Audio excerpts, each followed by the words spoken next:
Hello दोस्तों, फिटरनिमी MCQ series की 28वें video में आपका स्वागत है। पिछले वीडियो में हम थर्ड सेमेस्टर के 60 क्वेश्चन तक डिस्कस कर चुके हैं। यदि आपने मेरे 27 वीडियो को नहीं देखा है तो प्लेलिस्ट बन चुका है, जाके आप देख सकते हैं। और चैनल पर पहली बार आए होंगे तो सब्सक्राइब कर दीजिएगा और अपने दोस्तों में शेयर कर दीजिएगा। ये क्वेश्चन टेक्निकल एग्जाम के लिए बहुत महत्वपूर्ण है, चाहे टेक्निकल का कोई भी एग्जाम हो फिटर से रिलेटेड। चलिए तो हम शुरू करते हैं। 61 नंबर क्वेश्चन को हम पिछले वीडियो में हम 60 नंबर क्वेश्चन तक डिस्कस कर चुके थे। चलिए शुरू करते हैं। 61 नंबर से क्या कह रहा है कि साइन बार के साथ जांच करते समय कौन त्रिभुज का कर्ण बनाता है। तो कर्ण कौन बनाएगा? सरफेस प्लेट, साइन बार की चौड़ाई, साइन बार की लंबाई या स्लिप गेज की ऊंचाई। तो हम फ्री हैंड स्केचिंग करके बताते हैं कि जैसे ये हमारा साइन बार हो गया और इसके नीचे जो रहता है वो स्लिप गेज रहता है। तो इसको हम क्या मानते हैं? ये हमारा आधार होता है और ये हमारा लंबाई होता है, हाइट होता है, ये हमारा कर्ण। तो कर्ण कौन बनाता है? तो कर्ण ये हमारा बनाता है साइन बार का क्या होता है? ये साइन बार की लंबाई।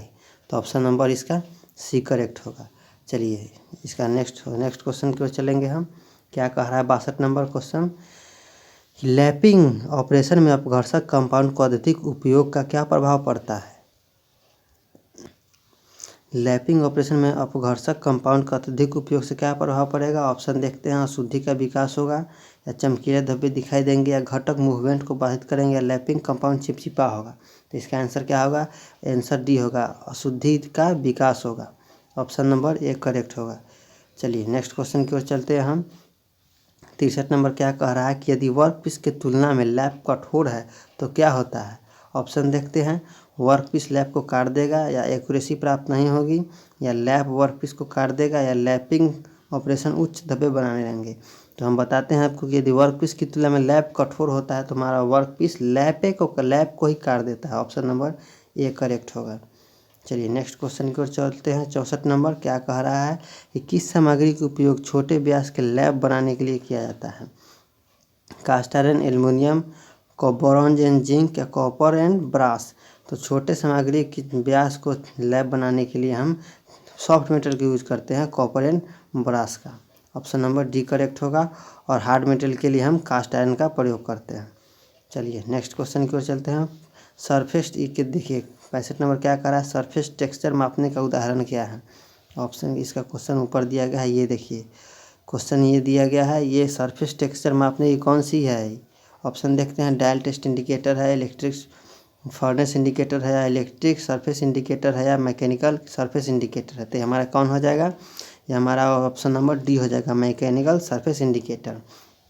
अब इसके पार्ट को हम बता देते हैं आपको बारीकी से कि कौन सा क्या होता है। सबसे पहले होता है ये दोनों जो है, ये दोनों, इसको हम स्टाइलस बोलते हैं, स्किंडस बोलते हैं, इसको हम स्किंडस बोलते हैं। और ये मेजरिंग स्टाइलस होता है। ये नीचे जो दिया गया छोटा सा निकला हुआ है, इसको हम मेजरिंग स्टाइलस बोलते हैं। जो ये हमारा जो नट होगा, ये हमारा क्या होगा? ये हमारा एडजस्टिंग स्क्रू होगा। और ये जो हमारा दिया गया है, ये हमारा इंडिकेटर स्केल होगा। चलिए ये हमारा हो जाएगा मैकेनिकल सरफेस इंडिकेटर। इसके सही पार्ट को हम बता चुके हैं। चलिए नेक्स्ट क्वेश्चन की ओर चलते हैं। 66 नंबर हमारा क्या कह रहा है कि एनीलिंग ऑपरेशन में बड़ी मात्रा में मैनुअल स्टॉकिंग क्यों पसंद की जाती है? एनीलिंग ऑपरेशन में मैनुअल स्टॉक क्यों पसंद की जाती है? ऑप्शन देखते हैं। लागत कम करने के लिए, समय को कम करने के लिए, टॉलरेंस कम रखने के लिए, रख रखाव लागत कम करने के लिए। तो इसका आंसर क्या हो जाएगा?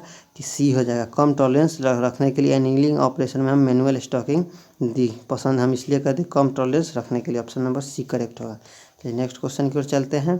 क्या कह रहा है नेक्स्ट क्वेश्चन कि हार्डनिंग करने का क्या उद्देश्य है? हार्डनिंग करने का हमारा क्या उद्देश्य होता है?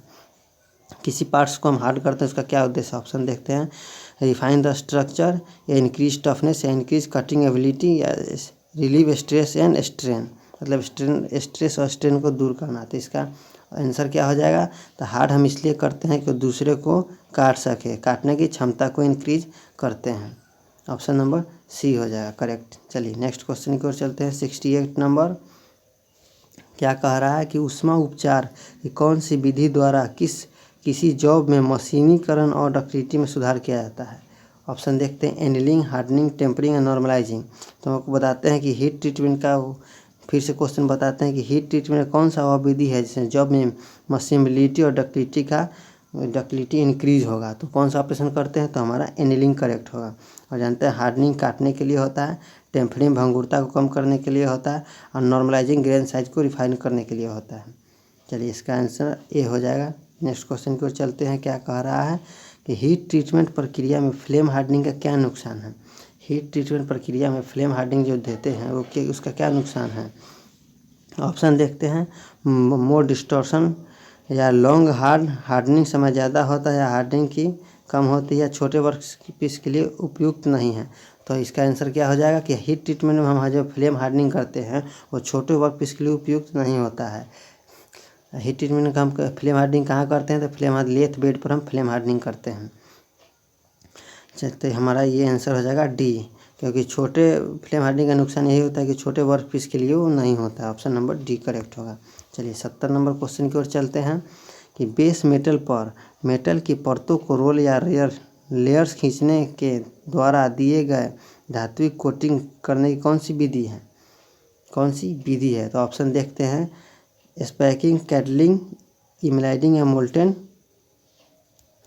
तो चलिए देखते हैं 70 नंबर क्या कह रहा है कि बेस मेटल पर मेटल की परतों रोल या लेयर्स खींचने के द्वारा दिए गए धात्विक कोटिंग करने की क्या विधि है।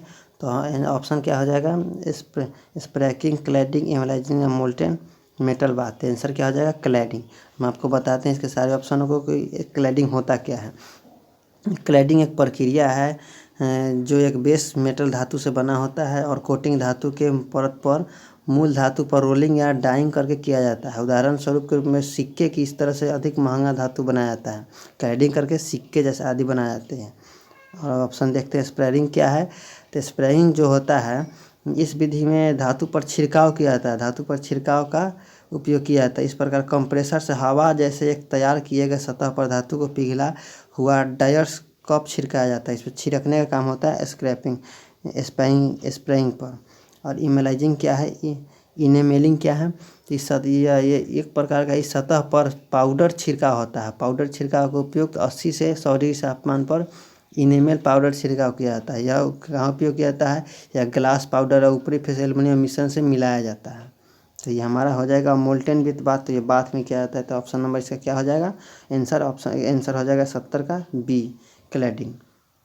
चलिए नेक्स्ट क्वेश्चन को चलते हैं। 71 नंबर क्या कह रहा है, यदि हब और पुल्ली के अक्षीय रूप से किसी दूरी पर शाफ्ट पर स्लाइड करना है तो किस प्रकार की कुंजी का प्रयोग किया जाता है, मतलब किस प्रकार के की का प्रयोग किया जाएगा। ऑप्शन देखते हैं। फेदर की, फ्लैट सैडल की, सर्कुलर टेपर की या होलो सैडल की। फिर से हम देखते हैं क्वेश्चन को। यदि हब और पुल्ली के अक्षीय रूप में किसी दूरी पर शाफ्ट का स्लाइड करना हो तो किस की क्या प्रयोग करते हैं, तो हम फेदर की का प्रयोग करते हैं। ऑप्शन नंबर ए करेक्ट हो जाएगा, फेदर की। चलिए 72 नंबर की ओर चलते हैं। देखते हैं 72 नंबर की इस फाइल का नाम बताना है। ये हमारा कौन सा फाइल है, पिलर फाइल, वेल्डिंग फाइल, टेडना फाइल या स्विंग पैटर्न फाइल। तो हम पिछले वीडियो में भी चर्चा किए हैं ऐसे क्वेश्चन पर।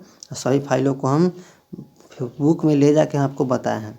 तो इसका देखते हैं क्या आंसर हो जाएगा।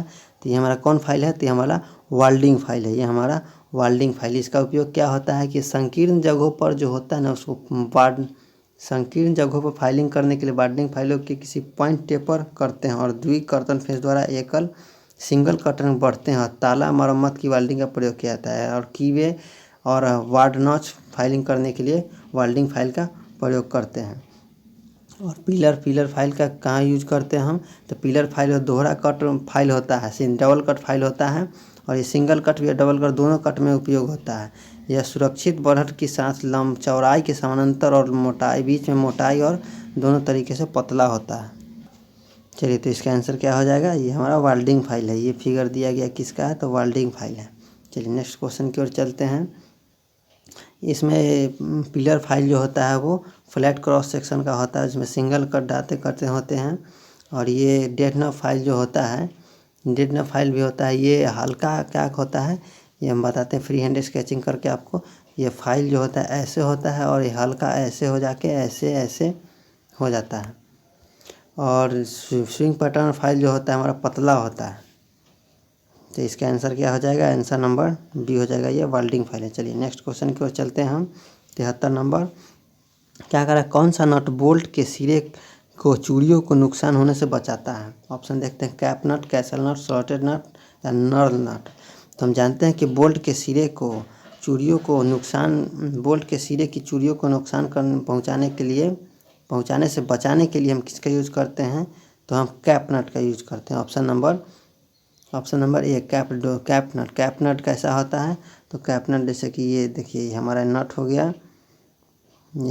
गया, ऊपर से ये कैप जैसा होता है जिसे हम डोम्ड कैप नट भी कहते हैं। ये हमारा कैप नट होता है और हमारा थ्रेड को बचाए रखता है। चलिए नेक्स्ट क्वेश्चन की ओर चलते हैं। ऑप्शन ए हो जाएगा कैप नट। नेक्स्ट क्वेश्चन की ओर चलते हैं। ये बहुत महत्वपूर्ण क्वेश्चन है। 74 नंबर क्या कर रहा है, प्रिसीजन टूल रूम अनुप्रयोगों के लिए किस ग्रेड के स्लिप गेज का प्रयोग किया जाता है। ऑप्शन ये देखते हैं ग्रेड 00, ग्रेड 0, ग्रेड 1 और ग्रेड 2। तो इसको हम चारों ग्रेड को हम बताएंगे आपको। सबसे पहले डिस्कस करते हैं ग्रेड 00। ग्रेड 00 कौन सा ग्रेड होता है, रेफरेंस या कैलिब्रेशन ग्रेड होता है ग्रेड 00। और ग्रेड 0 होता है वो टूल रूम में प्रयोग किया जाता है। ग्रेड 0 जो होता है इंस्पेक्शन में होता है, ग्रेड 0 इंस्पेक्शन में होता है। और ग्रेड 1 जो होता है वो टूल रूम में प्रयोग किया जाता है। ग्रेड 2 होता है सामान्य वर्कशॉप के लिए, हमारा जनरली यूज के लिए। तो इसका आंसर क्या हो जाएगा, इसका आंसर ग्रेड 1 होगा।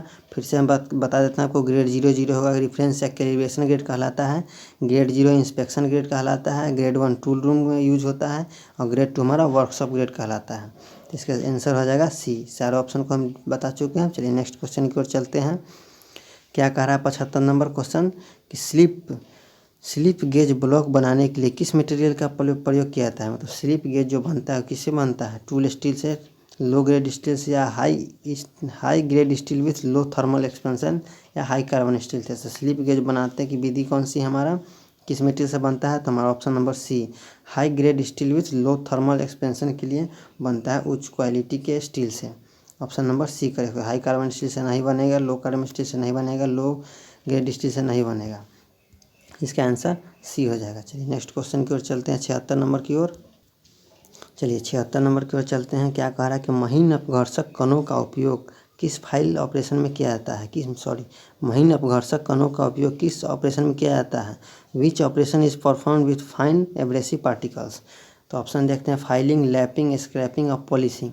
तो महीन अपघर्षक का प्रयोग हम कहाँ करते हैं, तो हमारे लैपिंग में करते हैं। ऑप्शन नंबर ए करते हैं, बी लैपिंग में करते हैं। महीन अपघर्षक फाइन एब्रेसिव पार्टिकल का प्रयोग कहाँ करते हैं, तो हम लैपिंग में करते हैं। ऑप्शन नंबर बी करेक्ट होगा। चलिए 77 नंबर को चलते हैं। क्या कह रहा है कि नॉर्मलाइजिंग करने का क्या उद्देश्य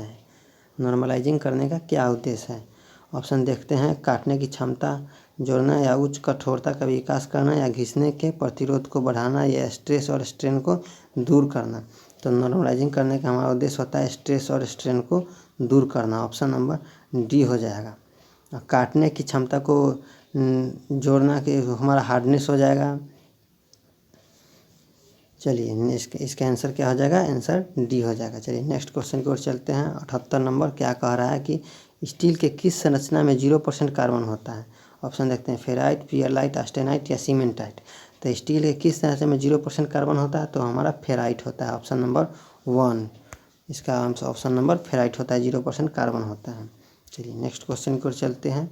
ये हमारा कौन सी विधि है, ये जो हमारा ऑप्शन वाइज दिया गया है ये हमारा कौन सी विधि है सरफेस हार्डनिंग की। ऑप्शन देखते हैं nitriding, case hardening, flame hardening या इंडक्शन हार्डनिंग।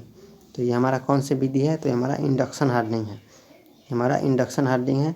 और फ्लेम हार्डनिंग करते हैं कि जैसे कि एक तरफ से फ्लेम ऑक्सीजन एसिटिलीन का फ्लेम देते रहते हैं, दूसरी तरफ से फुहारा डालते रहते हैं, उसको हम फ्लेम हार्डनिंग कहते हैं। और केस हार्डनिंग जो होता है हमारा माइल्ड स्टील पर होता है और माइल्ड स्टील पर केस हार्डनिंग होता है। और नाइट्राइडिंग जो होता है जिसमें अमोनिया गैस का प्रयोग करते हैं, जब 500 से 550 डिग्री सेल्सियस मटेरियल पर गैस छोड़ा जाता है उतने डिग्री सेल्सियस में, उसमें हम नाइट्राइडिंग कहते हैं।